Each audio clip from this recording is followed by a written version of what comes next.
जय जय सिया राम। जेहि विधि नाथ होई हित मोरा, कीजिए सुबेरु दास मैं तोरा। जेहि विधि प्रभु प्रसन्न मन होई, करुणा सागर कीजिए सोई। आप सभी का हमारे चैनल स्पिरिचुअल सर्वर्स में हार्दिक स्वागत है। आपका दिन शुभ हो। सीताराम सीताराम। श्री रामायण कथा अयोध्या कांड भाग 12। वन की यात्रा। तमसा नदी को पार करने के पश्चात रथ तीव्र गति से बढ़ने लगा। द्रुत गति से दौड़ता हुआ रथ निर्मल जल से युक्त वेदश्रुति नामक नदी के तट पर जा पहुंचा। वेदश्रुति नदी को पार कर रथ दक्षिण दिशा की ओर बढ़ता गया। वे उस स्थान में पहुंच गए जहां समुद्रगामिनी गोमती नदी प्रवाहित हो रही थी। सरिता के दोनों तटों पर सहस्त्रों गौओं के झुंड हरी हरी घास चर रही थी। गोमती नदी को लंघ कर रथ ने मोरों और हंसों के कलरवों से व्याप्त स्यंदिका नामक नदी को भी पार किया। यह क्षेत्र धन धान्य से संपन्न और अनेक जनपदों से घिरा हुआ था। राम ने सीता को बताया कि पूर्वकाल में इस क्षेत्र को राजा मनु ने इक्ष्वाकु को दिया था। शीघ्रगामी अश्वों ने रथ को विशाल और रमणीय कोसल देश की सीमा तक पहुंचा दिया। सीमा के पार होते ही राम रथ से नीचे उतरे और अयोध्या की ओर मुख कर श्रद्धापूर्ण वचनों में कहने लगे, सूर्यकुल के सत्यवादी नरेशों द्वारा स्नेह पूर्वक परिपालित है अयोध्या नगरी। विवश होकर आज मुझे तुझसे दीर्घ काल के लिए विलग होना पड़ रहा है।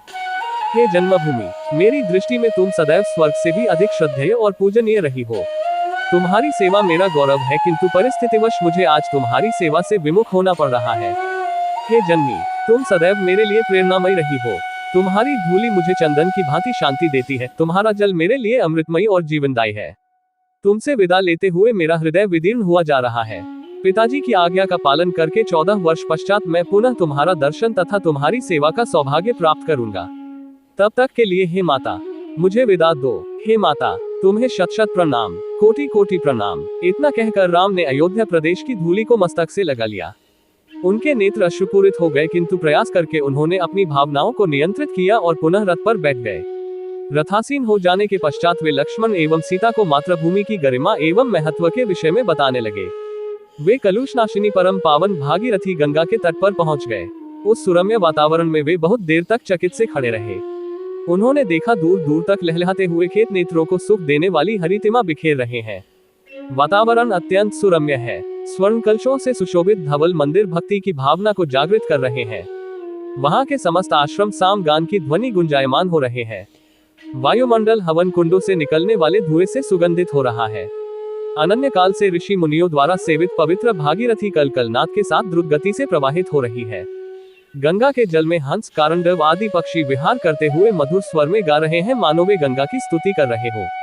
त्रिपथगा पुण्यसलीला गंगा के दोनों तटों पर खड़े वृक्ष रंग बिरंगे पुष्पों से सुसज्जित है। ऐसा प्रतीत होता है कि वे अपने फूलों का अर्घ्य चढ़ाकर गंगा का अभिषेक कर रहे हैं। वे इस मनोमुग्धकारी छवि निहारने में लीन हो गए। कुछ काल के पश्चात राम सुमंत से बोले, मंत्रिवर, आज हम यहीं विश्राम करेंगे। हंगुदी के उस विशाल वृक्ष पर कितने सुंदर तथा आकर्षक फल लगे हुए हैं। आज हम इन्हीं फलों का आहार करेंगे और रात्रि भी यहीं पर व्यतीत करेंगे। रामचंद्र का आदेश पाते ही सुमंत ने रथ को हंगुदी के वृक्ष के नीचे खड़ा कर दिया और अश्वों को निकट ही हरी हरी घास चरने के लिए छोड़ दिया। जय जय सिया राम। आगे की कथा भाग 13 कल आपको पुनः मिलेगी। आप सभी का दिन शुभ हो। हमारे चैनल पर बने रहने के लिए लाइक, फॉलो और सब्सक्राइब करें। जय जय सिया राम।